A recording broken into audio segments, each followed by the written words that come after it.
Welcome to this episode of the IN2 podcast. IN2 is a research and communications company dedicated to driving positive change in hard-to-reach communities, particularly in rapidly changing environments such as conflict zones and areas most vulnerable to the climate crisis. Today, we are very happy to be joined by Jonathan Ryder, co-founder and director of Aleph Strategies, a research firm which specialises in cultural heritage protection capacity building and its relationship to humanitarian development. Jonathan's particular area of focus is Afghanistan, having been a project manager for UNESCO there, as well as policy director at the Aga Khan Foundation. Today we'll be discussing Aleph Strategies' recent paper, Unlikely Allies Engaging Armed Groups for the Protection of Cultural Heritage. Firstly, thank you so much for being here today with us, Jonathan. To kick off with, can you tell us a little bit about the key objectives of the paper and why it's such an essential piece of work? Well, thanks very much, Emily, for having me here. It's great to be talking about this paper. It was an interesting project. And for us, I suppose we started with a hypothesis, which is that culture enables you to do interesting things in difficult places with partners that may seem unsavory. And we thought, well, could we test that hypothesis a little bit further and see, well, can we do something with cultural heritage that enables us to achieve dialogue or engagement when other means and other attempts are failing or stalling? And so we wanted to understand a bit more about the way that non-state armed groups behave with regards to cultural heritage. And there's a huge amount of literature out there about the way they behave and what motivates them. And we touch upon that in our paper, and perhaps we'll come to that in a moment. But a lot of that has focused on, how do we get non-state armed groups to recognise and uphold their responsibilities to international humanitarian law? How do we get them to protect cultural heritage? And while that's interesting, we wanted to look at it from another angle and ask, well, does culture itself create an opportunity to engage with these groups for a peace-building agenda? And that's really the genesis of the paper, and that's the line that we pursue. We're certainly not the first to work in this space. We're very much standing on the shoulders of giants. But given the sort of the work that we at Aleph have done, and also our partner organisation, the Centre on Armed Groups, we felt that we had personal experience that would add some colour to this topic, as well as networks of our own in those countries that would enable us to maybe take a slightly different view on this from other researchers and other studies that have been undertaken in the past. I think one thing that people might think if they're coming into the space and they don't really know much about it is that there might be some surprise that it is legal to engage with NSAGs on this topic. Can you talk a little bit about whether there are any legal prohibitions for political actors, NGOs, CSOs, or others to engage with NSAGs around cultural heritage? Well, I'd be loath to stray into the legalities too much for fear of exposing myself. But I think what's very clear is that there is a very strong degree of self-censorship around this, a great reluctance to engage with non-state armed groups. So organisations on prescribed terrorist lists obviously confer some serious limitations and restrictions as to what you can do. Yeah, I'm sort of loath to stray into the legalities of this one because, for obvious reasons. But there is a strong sense of self-censorship.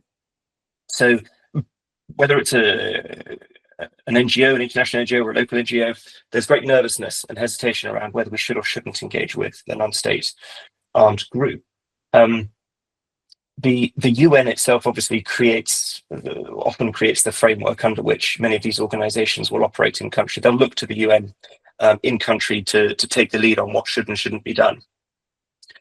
Obviously, within the kind of humanitarian space, there is precedent for UN agencies to engage directly with whichever actors are there and are necessary to engage with to ensure access of medical supplies, etc. So, there is a precedent. It is possible to engage with any group in a conflict setting, but even the UN itself is walks a very fine line between what it can and cannot do.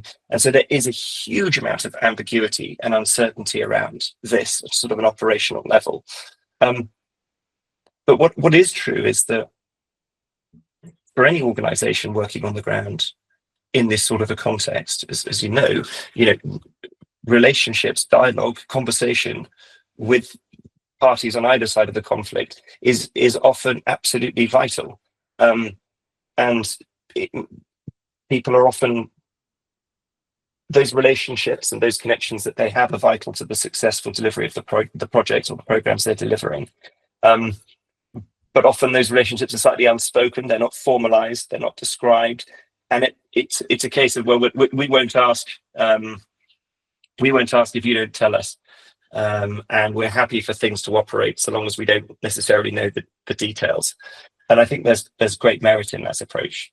Is one of the reasons that NGOs and others are slightly wary of engaging around any topic, and even cultural heritage protection, is that there is, to some extent, a risk of legitimizing non-state armed groups. And that would be the greatest fear. Yeah. Legitimizing the group. You know, if an international organization, a UN entity in particular, is seen as engaging with a non-recognized party or a non-state armed group, you know, obviously that can be leveraged for propaganda by that group. Here we are being consulted, engaged by this organization, therefore we are legitimate, we're recognized, so on and so forth. I mean, the case has been made, you know, speaking to people working in this field, the case has been made, I think, quite convincingly that, you know, if that's your concern, then that could be leveled against any engagement, whether it's humanitarian or cultural. I mean, if we're looking specifically at culture itself, though, as we've seen from examples in Palmyra, in Afghanistan and in other places, you know, there have been these signal acts of destruction that garner huge amounts of international attention. There is therefore the potential to these things to be very high profile.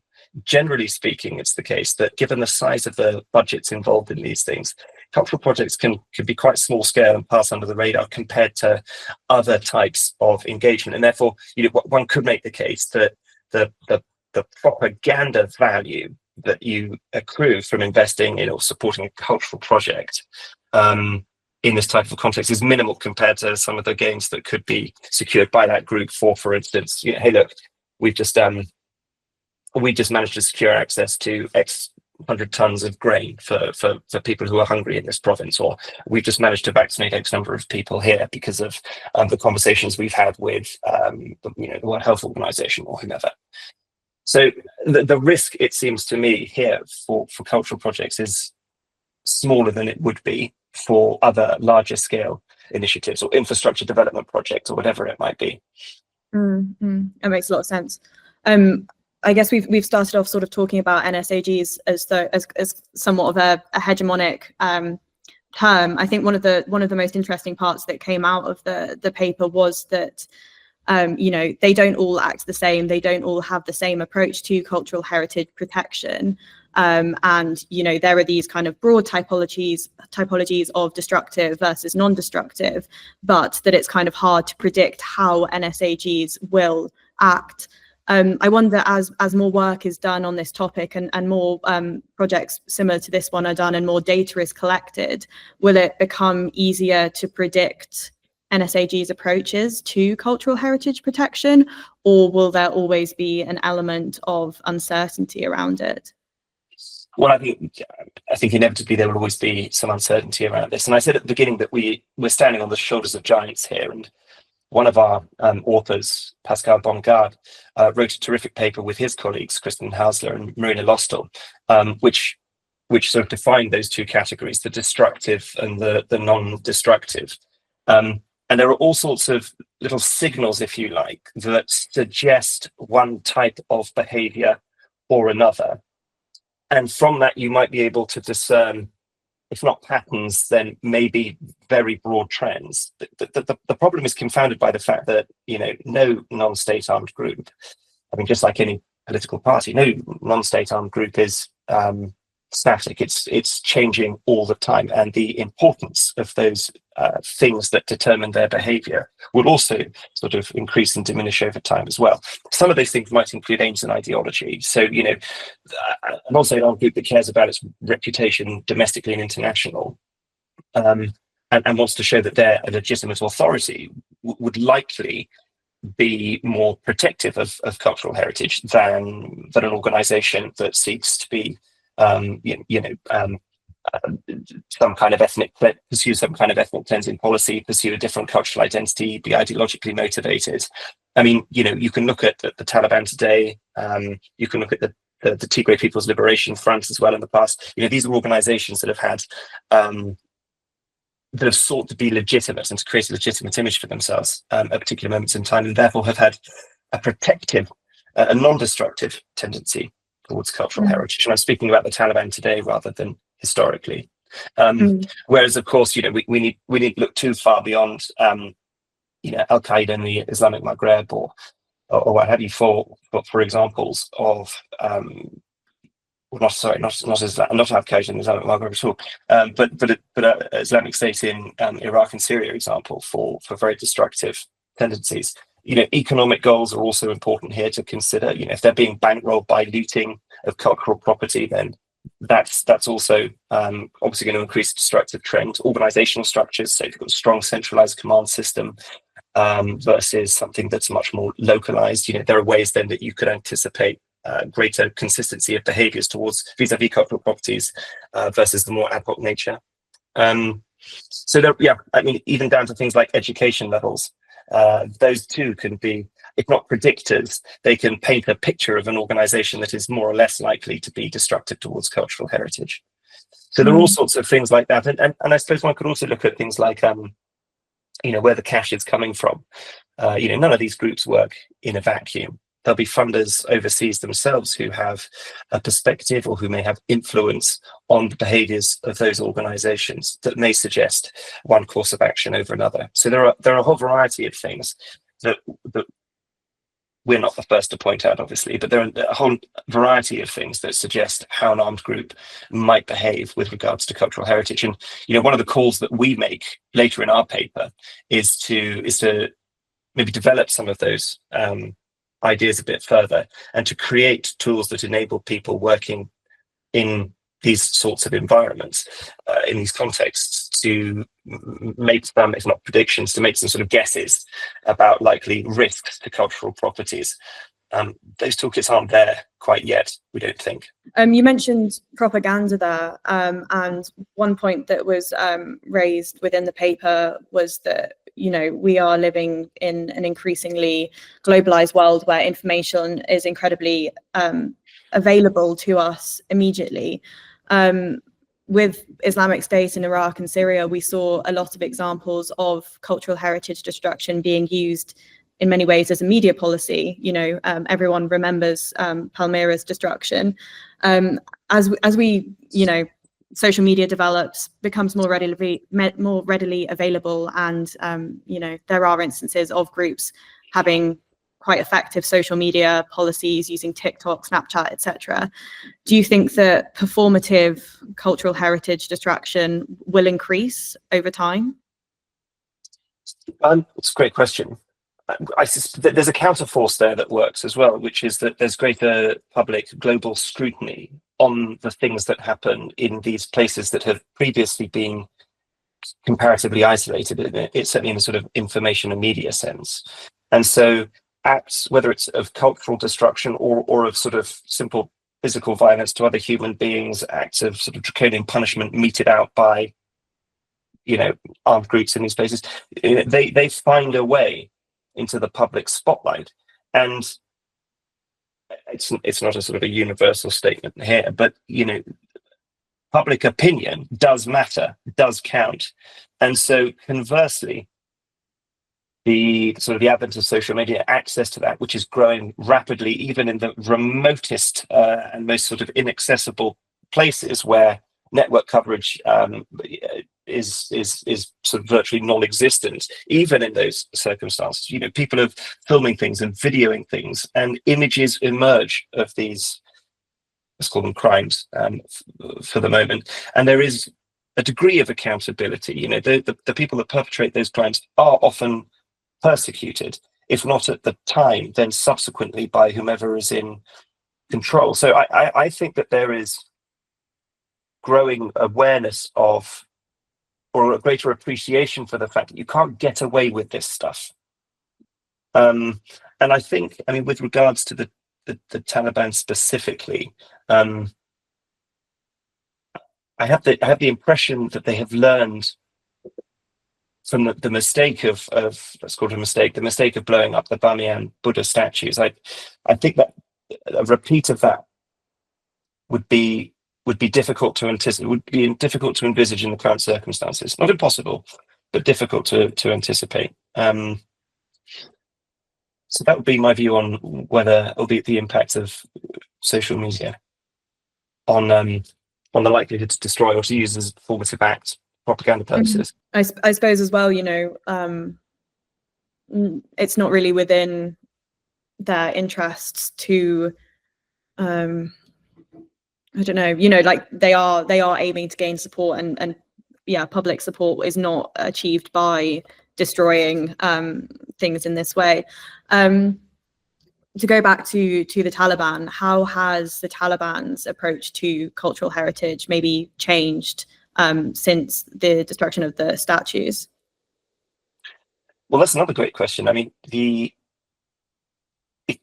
you really look into it, and you talk to people working in Afghanistan when the Taliban were first in power, though there are some obvious limitations to what could and could not be done, obvious limitations being around, particularly around, I suppose, what women could do around music, though, as well, dancing and certain sort of, if you like, intangible cultural heritage things. The Taliban were, given our understanding, or given that image of the Bamiyan Buddha statues being blown up, their attitude to cultural heritage, I think, was surprisingly supportive. I hear from people about exhibitions that the Taliban had put on, about the protecting of the Kabul Museum from looting. If you look at satellite imagery of areas controlled by the Taliban and areas controlled by the previous government in Afghanistan, it shows that there was more looting of cultural sites taking place in areas that were controlled by the government rather than by the Taliban. So their historic track record, if it's possible to put aside the destruction of the Bamiyan Buddha statues for one moment, the historic track record isn't as bad as we think it is. So that image of people just mindlessly smashing stuff up, as we saw in Iraq and in Syria, that's not my understanding of how the Taliban had behaved previously. So in a sense, I see some continuity with their attitude towards cultural heritage. And when I'm there, and when I spoke to people in government at a national level and local level, or in the de facto government, I should say, their attitude is incredibly supportive. Here is something that we know is important for us as Afghans, as part of our cultural identity. I don't think they used the word pluralistic, but they certainly said, this is more than about Pashtun identity or Tajik identity. This is spanning everything that falls within the sort of geographic bounds of what constitutes Afghanistan today. And so, perhaps we'll come back to this later, but the opportunity is very significant now. There's a great opportunity here to work in Afghanistan on cultural protection, on cultural heritage, because this is very much a priority for the government. And it's not just about identity, it's about economic employment, it's about tourism potential, it's about all of these things. It's a very, I think, a surprising view perhaps, because we still very understandably have those images of the destroyed Buddhas and the blowing up of the giant Buddhas very fresh in our minds. I mean, one thing that hasn't really changed from the past is their attitude towards things like, music, singing, dancing, that kind of thing. Mm-hmm. And I think that the opportunities for women to engage in some of these things is also limited. Yet there's a paradox here too, which is that, women have been involved in sort of called traditional crafts for a reason. They're traditional. They have been involved in these sorts of things. And I think there's without putting too fine a point on it, there may be a greater degree of permissibility within the sort of realm of these traditional activities than there might be if, for instance, you wanted to train people in newer things, newer skills, aligned with a more modern economy. So Yeah, I think their view probably has evolved as well, to the extent that, or rather, one way in which I think their view might have evolved is, their willingness or appetite to destroy things, as they had in the past. And as I said before, I think their willingness to do that is significantly diminished. I think they recognise that that and a handful of other things were some of the triggers, at least, that garnered a lot of public support for invading Afghanistan in the first place. I mean, I'm not suggesting for a moment it was a trigger in and of itself, of course, but I think it was one of those images that, if you like, really reinforced in our mind the image of the Taliban as these terrible, horrific people who were running Afghanistan. I think, to your point there as well, it's important to mention that the report makes it very clear that it's not about a hierarchy between, the protection of people and the protection of cultural heritage. They are kind of one and the same, and protecting identities is the protection of people. Because I think, when again, out of the caliphate, there were these images. There was a lot of, criticism after that people seem to be more bothered about these images of cultural heritage being destroyed than the atrocities against people that were being committed on a daily basis. But I think, the report makes it very clear that the protection of cultural heritage is the protection of people. And of course, it has been shown that, the destruction of cultural heritage often precedes atrocities against people. Yeah, that's exactly right. Sorry. No, please carry on. Well, perhaps I was going to be straying slightly off topic, but I mean, it's just that, culture tends to get neglected in all of these sorts of contexts. And, I think very understandably, people might, question why we're focusing on culture at these sorts of moments when there are humanitarian needs that are so vital. And as you point out, we make the case for perhaps the naivety of separating human rights and international humanitarian law and the obligations towards that from protecting cultural heritage. They are intrinsically linked to one another.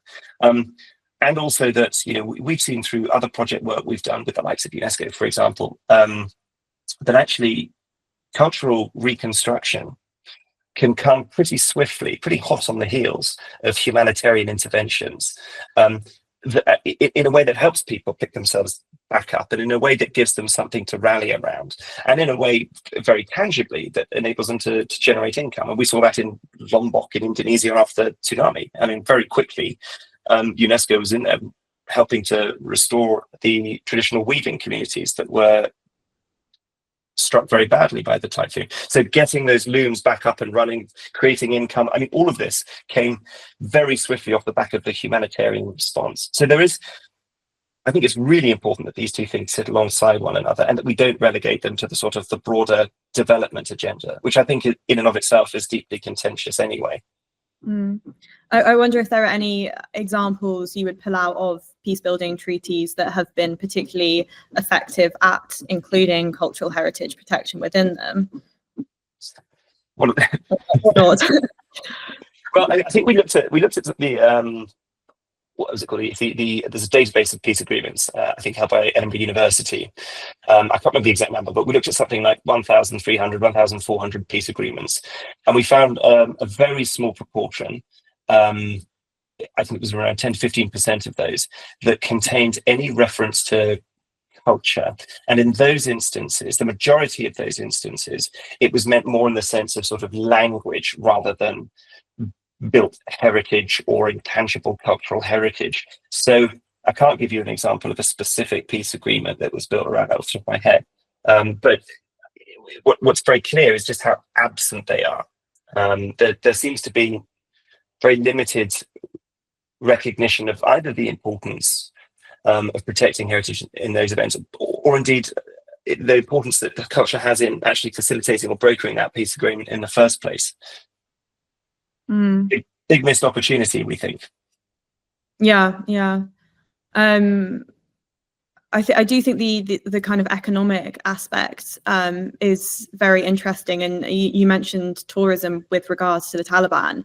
Is that is that internal tourism, or is there kind of an expectation that there will be international, tourism income at some point in the future? Both of those things. I mean, domestic tourism, is significant. I mean, if we're looking at the example of Afghanistan in particular, the ability to travel around is greater now than it has been in the past because of improved security. So people are able to visit cultural sites that they've heard about for many years, Bamiyan being a great example. Though the Buddhas aren't there, it is still one of the most extraordinarily diverse and rich cultural landscapes with fortified cities, with a whole cave complex next to the empty niches where the Buddhas sat, and a variety of other things too. So, not to mention the Bandi Amir lakes, which are these beautiful turquoise lakes. So, people are really traveling about now to a greater extent than they were before. I mean, I was given some numbers by one government department. I'm not sure I believe them necessarily, but they're talking about hundreds of thousands of people moving around the country.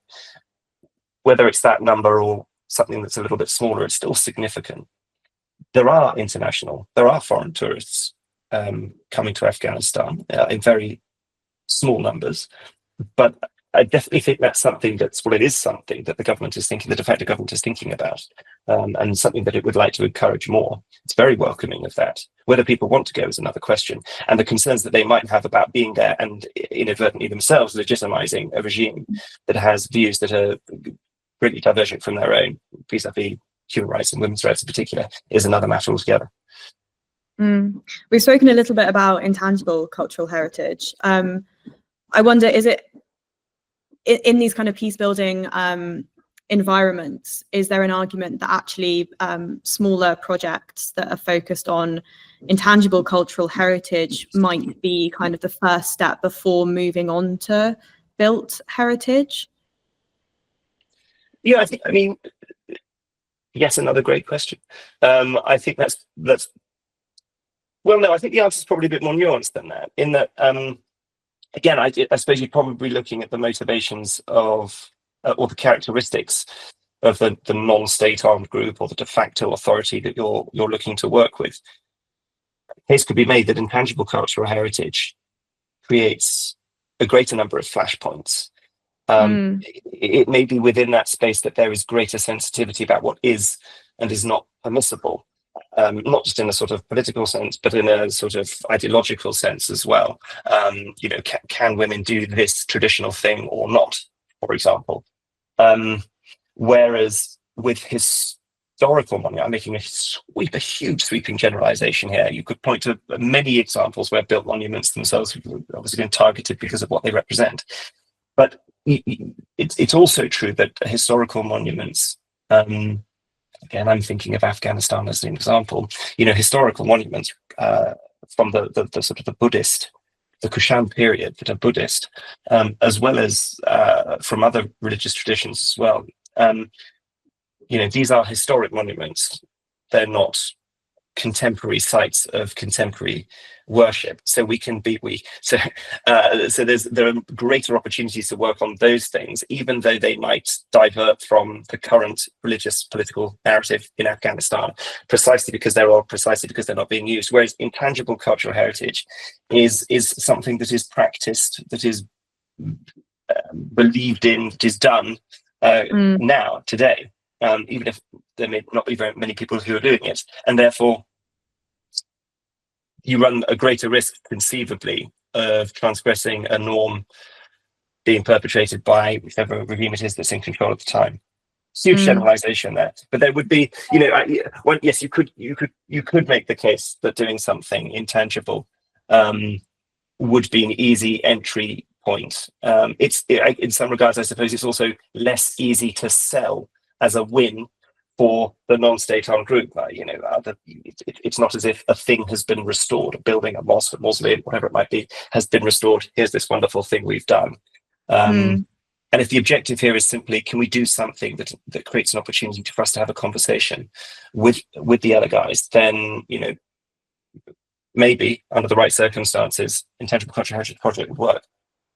I suppose, as you kind of mentioned there is also the gender aspect as well, and permissibility, and often well, it depends what kind of intangible cultural heritage you're talking about, but if it's kind of things which are traditionally done by women, then, you know, external groups coming in and, you know, is it permissible that they have access to these kind of closed, what are often closed community things, you know? Yeah, is another element to it, I suppose. With regards to Afghanistan, are there any specific sites which have been used as an example of interaction with the Taliban internationally for cultural heritage protection? Well, I think, you know, it'd be different. You can't work in Afghanistan. You can't work. You shouldn't work in any country on any sort of heritage site without you know, cooperating with whomever is in control, and also, of course, with local communities. So, you know, I started early on in this conversation describing the sort of that murky grey space between, you know, what these relationships look like, what the level of dialogue and engagement is with, in the case of Afghanistan, the Taliban itself. You know, what I can say is that there are organizations doing really brilliant work in Afghanistan right now on cultural sites across the country. I mean, Bamiyan is the great example where, you know, a number of organizations have been working on heritage sites across the inscribed landscape there. But there are a variety of smaller projects across the country, those that aren't as famous as either Bamiyan or the Minaret of Jam. Those are the two inscribed sites on the World Heritage List and the list of heritage in danger. But there are others in Herat where people are working. There are those in Logar. They're all over the country. There are a number of little sites that people are working on, all of which require implicitly a degree of cooperation and communication with the authorities.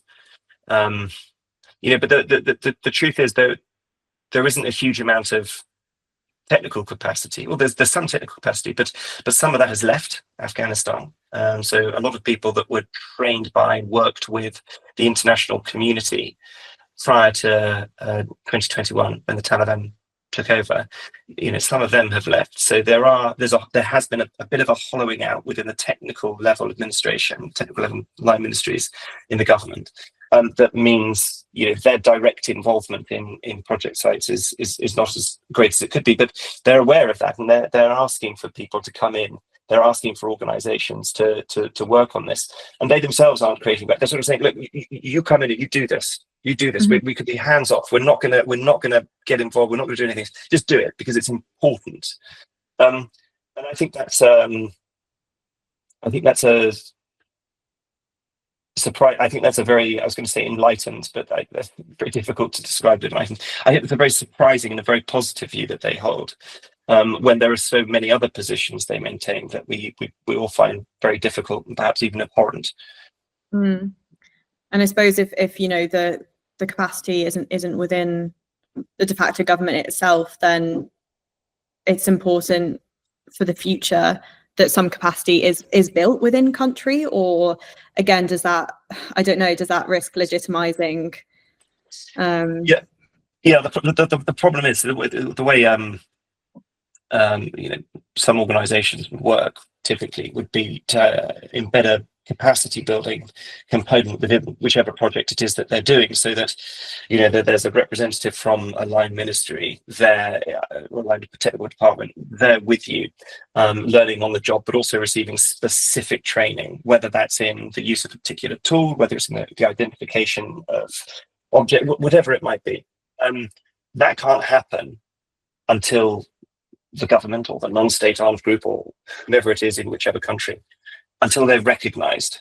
There's a specific barrier there, which means that the UN, UNESCO, for example, cannot do that form of training. So there's a ton of stuff that just can't happen until there's formal recognition, which is problematic. I mean, everyone can muddle through and do things, but when you think about the sustainability of these initiatives, and when you think about, you know, building that long-term capability to be able to manage these sites and look after these sites, you know, that's just not It's just not happening. So it's not quite a sticking plaster that we're putting on a wound here, but it's still the lack of recognition is necessitating a slightly more short-term approach to these projects, which is, I think, ultimately to the detriment of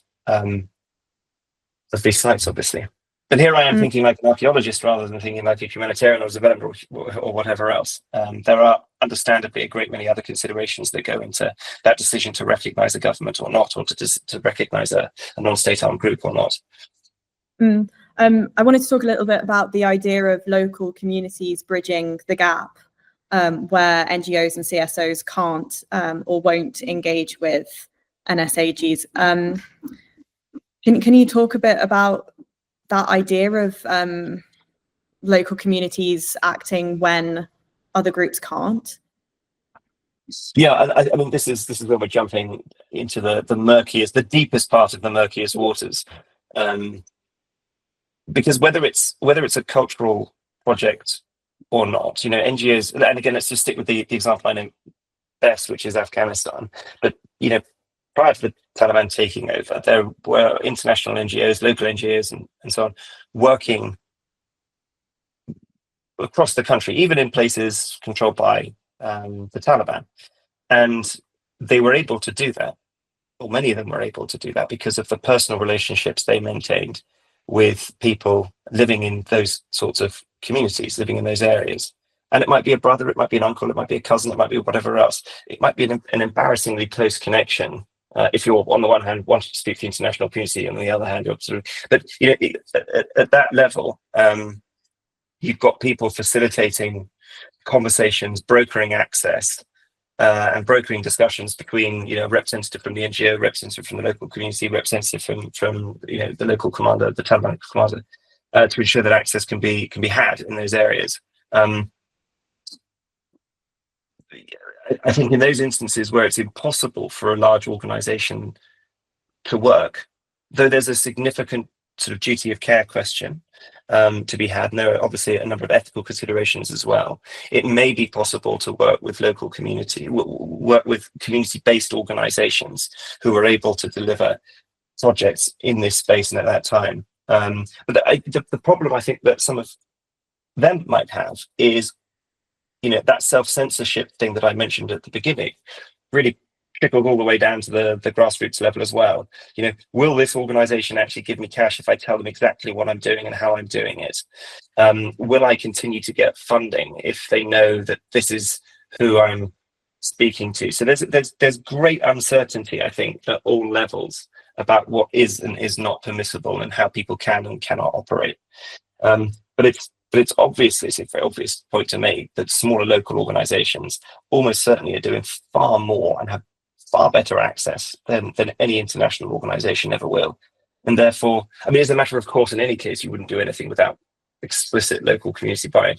And of course, as we know, the distinction between, a neutral local community versus non-state armed groups I mentioned before is a pretty murky one, pretty permeable distinctions. Yeah, that's an interesting answer. I think we've kind of covered everything that I'd planned to ask you. Is there anything that you feel we haven't covered or that you really want to emphasize?